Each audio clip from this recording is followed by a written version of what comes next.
What is going on? Welcome to another episode of Nintendo News Daily. Now I've had to switch up the time just due to the way my schedule is working right now. So it's gonna be later. It's gonna be like around 10 p.m. Eastern. Some days might be a little bit earlier. I don't have the exact times yet. So stay tuned to the Discord. That'll get you you'll get the notification there for sure. And excited to jump back into the stuff. There's some really cool news to look at, and possible release date for the Switch. That's going to be our main topic. So, or for the Switch 2. So we'll jump into it right after the intro.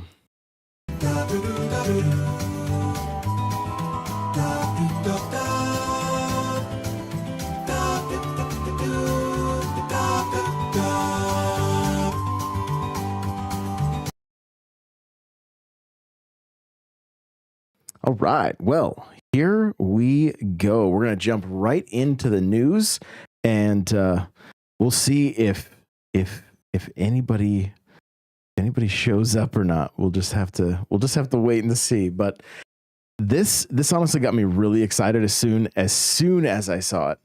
But Tony Hawk Pro Skater 3 and 4 has been rated for the Switch, and I got to tell you, Tony Hawk was a huge part of like the 64 and GameCube era for me. Like the first Tony Hawk was all 64, and I believe the third Tony Hawk I played on GameCube, which is just crazy, right? Because if you think about playing Tony Hawk on the GameCube with the essentially the lucky charm of a D-pad that was on the GameCube controller, but that's how I played. And I remember going for some crazy high scores on it was like on a cruise ship. That was the level, I believe. So it's kind of one of those things, like I haven't thought about it in such a long time. And then seeing this headline, I was like, yo, I get to potentially go back to that. Like I'm pretty excited. So taking a look at the article here, it says Tony Hawk Pro Skater 3 and 4 have been teased for a good number of months on the trot now, but it finally seems like the skating sequels will be dropping in on Switch soon enough. Soon enough after the as yet unannounced title received a rating in Singapore, thanks VGC. It's exciting news, no doubt, made all the more appealing by the inclusion of the Switch in the rating board's console lineup alongside PC, PS4, PS5, Xbox One, and Xbox Series X and S. And if it wasn't enough for you, the classification claims that this will come our way at some point in 2025. Now that's pretty bodacious, is what the article says. So funny. So really, really cool to see, honestly. This is, I mean, I picked up the first ones. I think I got them on my Series X just because I wanted to see, them looking the best they could. I may have picked it up on Switch also just for the nostalgia factor. I don't even remember at this point, but I do know I wanted to get some time with Tony Hawk. So really, really excited to see that 3 and 4 may be making their way to, or will be, based on the rating, making their way to not only the Switch, but the other consoles as well. So really, really cool stuff there. Moving along right now, let's see. We got Switch owners in Japan will have to pay more for Nintendo repairs due to the rising prices of repair parts. Now, this makes me wonder a bit about if we've got the rising prices of parts, like what does that mean for the new parts on the new Switch, and what's that going to mean for the price as well? And we're going to kind of talk about the price and the release date later on, so stay tuned for that. But looking at the article here, it says the Switch 2 is almost here, but Nintendo is still showing support for the original hybrid system in all sorts of ways. This includes repairs, but today it's provided an update about the prices of this service in Japan. As highlighted by Oatmeal Dome on social media, Nintendo has announced it will be increasing the price of Switch repairs due to the rising cost of spare parts. This adjustment will kick in towards the end of next month on the 26th of March, and will also include peripherals. Little blurb from Nintendo here says, revision of Nintendo Switch repair prices. Due to rising prices for repair parts, we will be revising the repair prices for Nintendo Switch and some peripherals, starting with items that arrive at our company on Wednesday, March 26th, 2025. Go Nintendo further mentioned that 1,100 yen increases equates to roughly $7.50. So this is also the only region a price increase has been announced for so far. But if we hear any updates from Nintendo in other locations, we will be sure to provide an update. This follows a number of announcements related to repairs in the same region over the past year, including Nintendo ending repairs for the Famicom and Super Famicom Classics, as well as certain 3DS models. So there you go, seeing prices going up just a bit for repairs in Japan. This next article here, honestly, it kind of made me sad. It kind of made me sad because of the potential of what could have been. So Warner Brothers closes 3 studios, including the team behind the Smash-like brawler Multiverses. The game industry has already experienced a lot of layoffs this year, and now Warner Brothers has announced it's shutting down 3 studios. This includes Player First, the team behind the Smash-like brawler Multiverse Versus, which also announced the end of its service earlier this month, will go offline in May 2025. Apart from this, WB San Diego is also closing its doors. This team supposedly had an exciting new AAA free-to-play in the works. And the last is the closure of Monolith Productions. This one hurts. This one hurts. Monolith, I'm 90% sure, because it says Middle Earth in little parentheses here. It says, including the cancellation of its new Wonder Woman game, which has been in development for around 3 years now. Warner Brothers shared the following statement with Kotaku explaining how this is a strategic change. We have to make some very difficult decisions to structure our development studios and investments around building the best game possible with our key franchises, Harry Potter, Mortal Kombat, DC, and Game of Thrones. After careful consideration, we are closing 3 of our development studios, Monolith Productions, Player First Games, and Warner Brothers Games San Diego.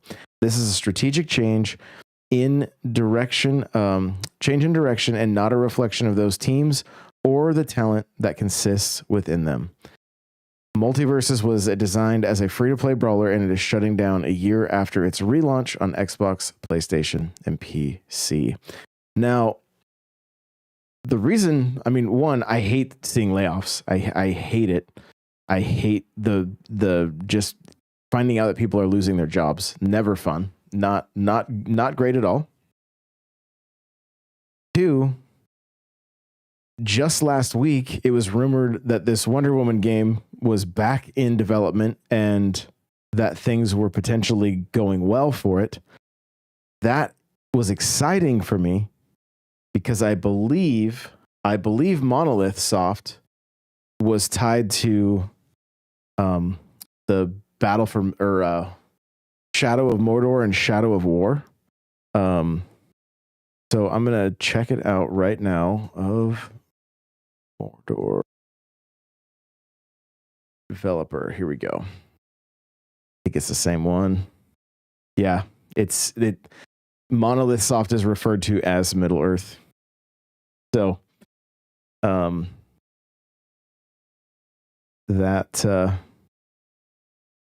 right. Or let's see, Middle Earth, Shadow of Mordor, developed by Monolith Productions. Yeah. Such a fantastic game. And honestly, I kind of hoped that this is one of those games that gets ported over to Switch too. Because I assume there are people that have never had a chance to play it, and they are just done so well. They were done so well. Like, Really, really incredible games. Great gameplay. I don't know if you guys played like the Arkham games, like Arkham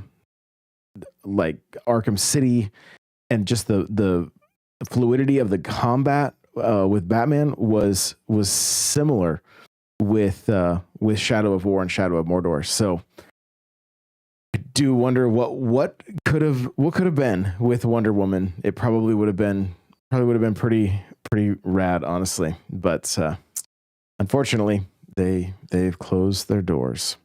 Moving along here, Monster Hunter Wilds tech analysis has us concerned about a Switch 2 port. This is according to Nintendo Life.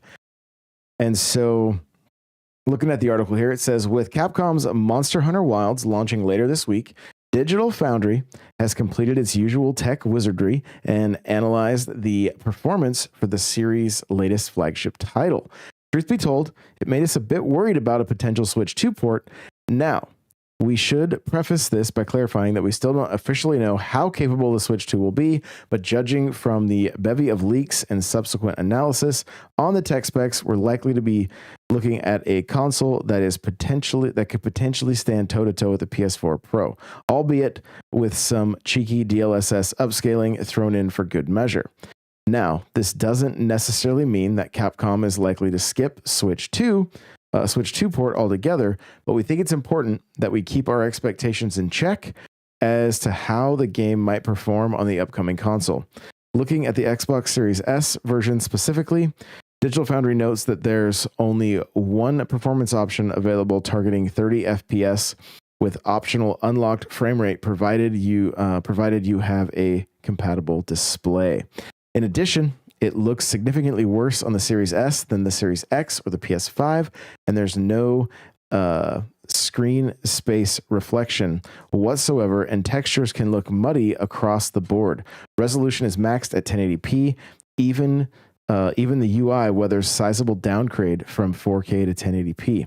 Even with these cutbacks, however, the game frequently drops below 30 FPS on the Series S, sometimes to as low as 25 FPS, and Digital Foundry states that even unlocking the frame rate yields very little improvement. With the rumored DLSS upscaling to 4K, it's certainly possible that the Switch 2 might actually outpace the Series S in some regards, so it seems likely we'll probably see Monster Hunter Wilds on the console at some point in the future. In terms of the frame rate and features such as SSR, however, we might have to make do with the absolute minimum.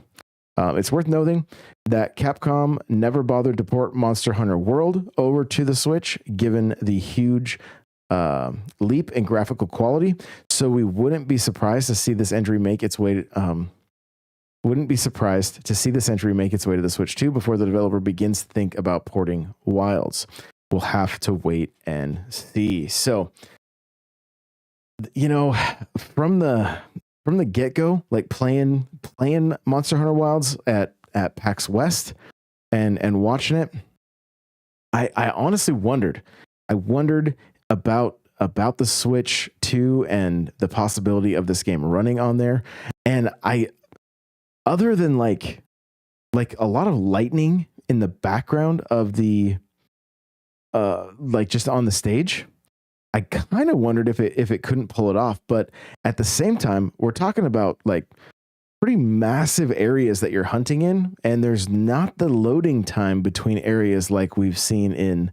I mean, obviously, Rise had huge improvements as well, but you could also kind of like Rise was definitely made for the Switch, right? And Sunbreak definitely made for the Switch. This may be like, this has me a little bit concerned. And of course, we're just gonna have to wait and see how things look and how powerful the Switch 2 is.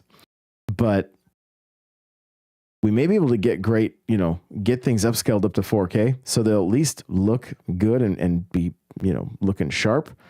But hopefully the frame rate is not going to suffer too much, because that would be such a bummer. So fingers crossed that everything will work out for games that are heading to the Switch 2.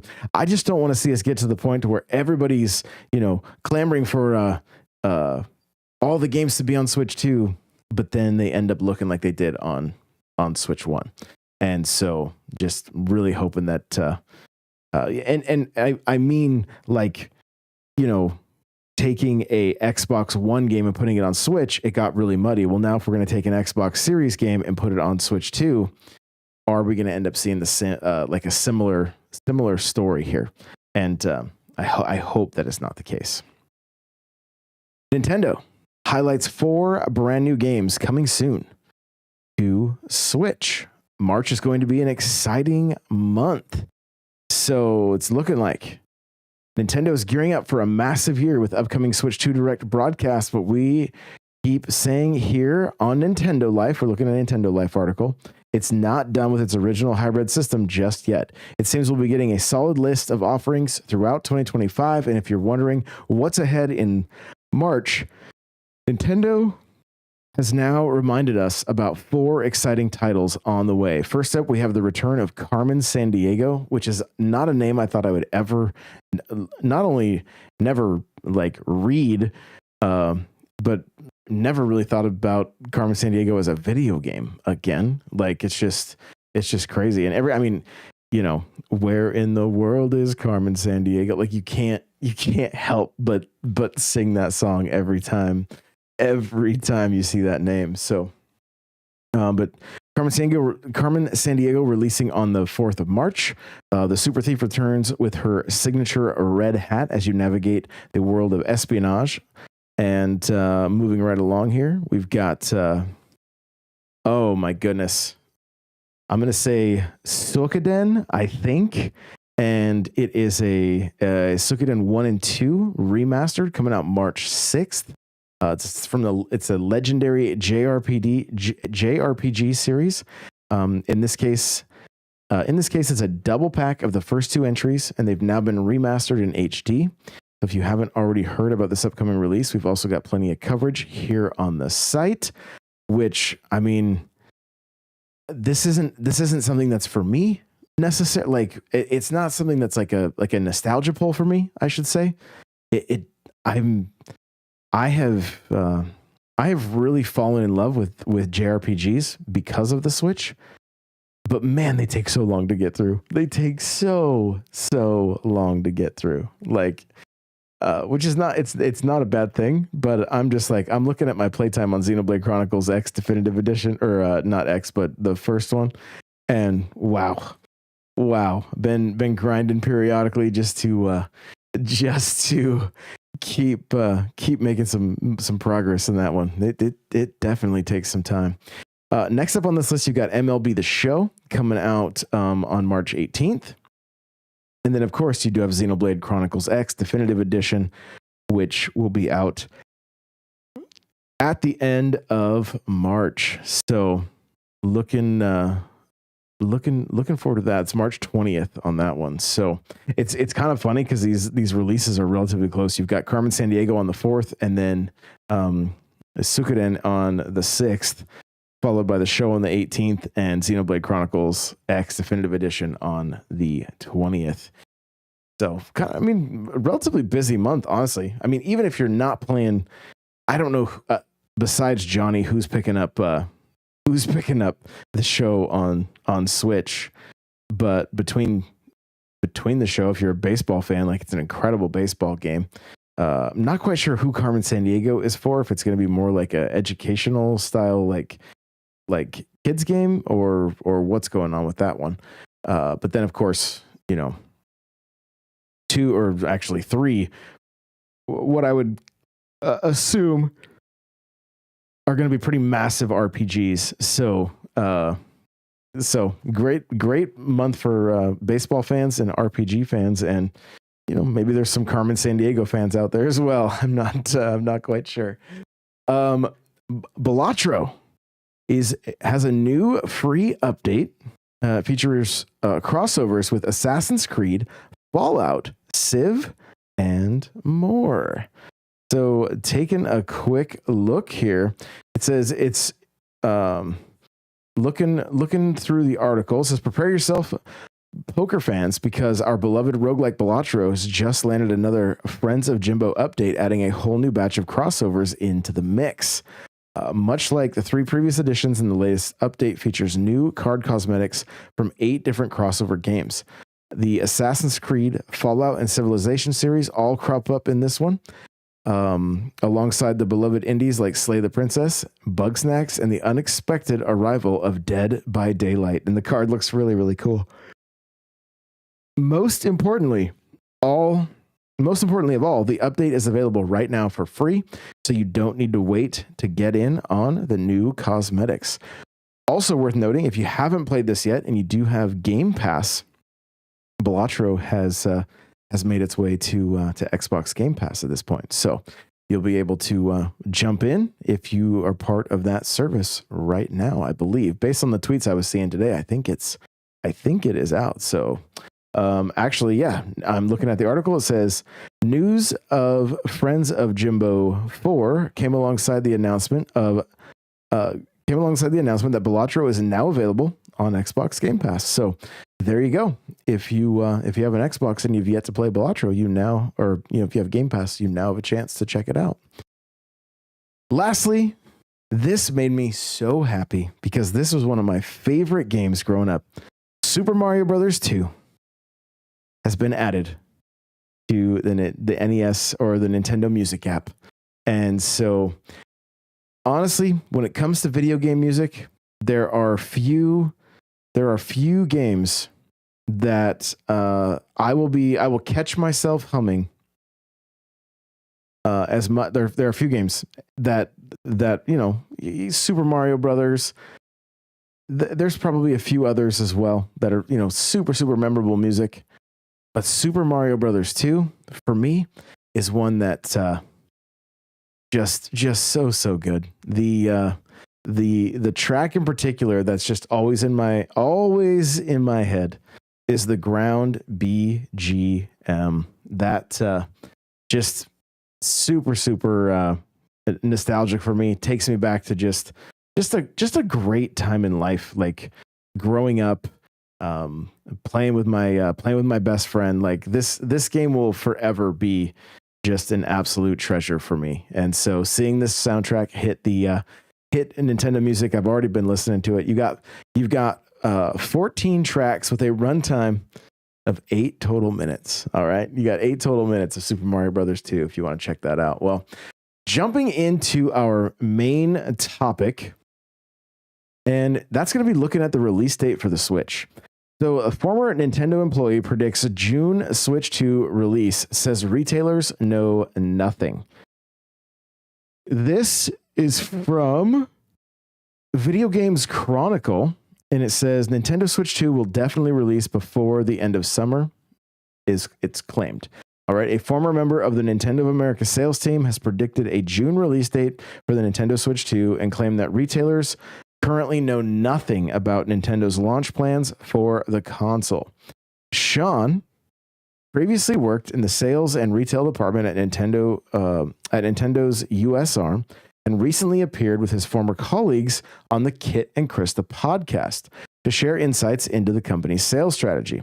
According to the former employee, Nintendo will definitely share plans to release Switch 2 before the end of summer during its upcoming Nintendo Switch 2 and Switch 2 Direct in April. They're going to want the system to be out before the end of summer. I would say the start of summer at the end of the school year so that so you have kids talking about what they're excited for, he said. I think we'll see a June launch. I'm thinking maybe mid-June or a little later than that, but definitely before the end of summer. That thing is coming out. There are good strategic reasons why that would be part of the consideration. The former Nintendo employee also asked about the alleged retail leaks regarding Switch 2's release date and price and dismissed the notion that retailers have any advance knowledge. Asked what retailers know about Switch 2, Sean replied, nothing. Certainly not price, almost certainly not any kind of launch date other than maybe a quarter. It always makes me laugh to see articles like Walmart Canada says the price is going to be this. Walmart Canada are the last people who are going to know. Shout out to my boy Riley, who runs the social media for Walmart Canada. He continued, they don't have that information. There's no way that even Target in the US would know anything. when we know the launch date, that's when the retailers are going to know the launch date. Maybe a week or two in advance. I would imagine maybe March 27th, the retailers will find out a couple of days in advance of the Nintendo Direct. Nintendo officially announced the Switch 2 last month with a teaser video showing the console and Joy-Cons. No release date was given, but Nintendo plans to reveal more information about the console in a Nintendo Direct broadcast in April. In a recent shareholders Q&A, Nintendo's president, Shintaro Furukawa, said the Nintendo Switch 2's price will consider the affordability customers expect from Nintendo.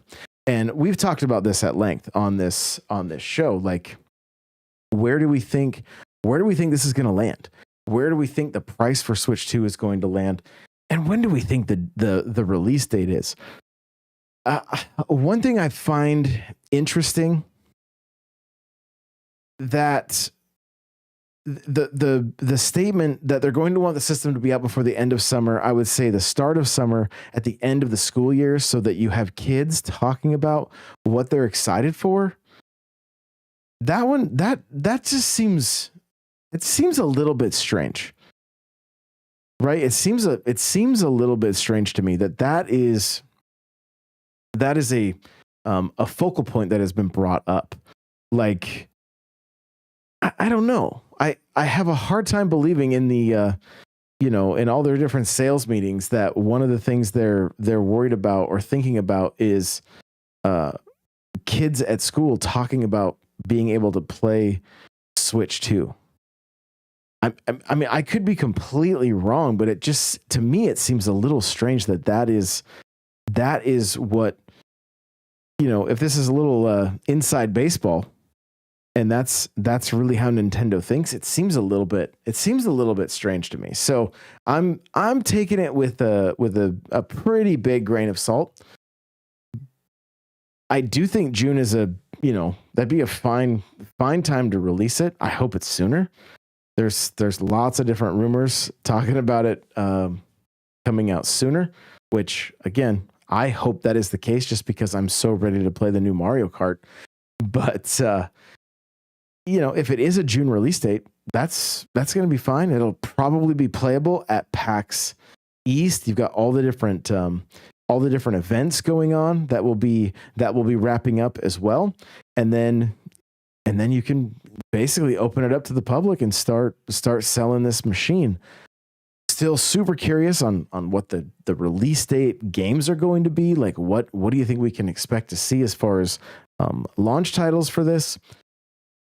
We're all in the dark. We got Mario Days just around the corner. We're kind of assuming Mario's going to be a big focus of the Direct, or maybe that comes a little bit later in the year when they can focus much more heavily on software than they seem to be right now, where it's kind of more strictly hardware focused. So, and I get it. Like they want to get the news out for Switch 2. It makes sense. This release date, again, if it's June, totally fine by me. I would just love to see it a little bit earlier, just because I'm just ready. I want to know all the things. I want to know about DLSS. I want to know what some third-party AAA games, what are they going to look like on this thing? I want to start having conversations about how crazy these games look on the Switch 2, instead of talking about more leaks, more rumors, this kind of stuff. I got a video coming out that's just about the Pokemon Direct that's happening later this week. And so, but a lot of the stuff I've researched, there's so many leaks. I don't know that I want to talk about them all that much, because it was pretty crazy. So Girthquake is asking, do you think we're getting Gen 10 Pokemon reveal on Thursday? I think there's a very real possibility. It to me, I assume it's going to depend on what their release window is for everything, and what will be getting announced. Like, are there going to be some HD collections coming out? Are they going to show Gen 10? There's some thoughts that Pokemon ZA is going to be actually coming out much earlier than at the end of the year, but something sooner, and then that would leave room for like a Black and White remake, or I have a feeling they would show Gen 10 at the reveal, but I'm not sure that we're going to actually see much of it. And the only reason that I would say we won't see anything is because they want to wait till it can be announced for Switch 2. So that's kind of where I'm at with that. So, well, going to be a little bit shorter of an episode. I appreciate you guys all so very much. Thank you for listening or watching wherever you do. Remember, you can leave a comment and let me know your hot takes on some of this stuff. I would love to hear from you guys, and we will see you in the next one. Bye now.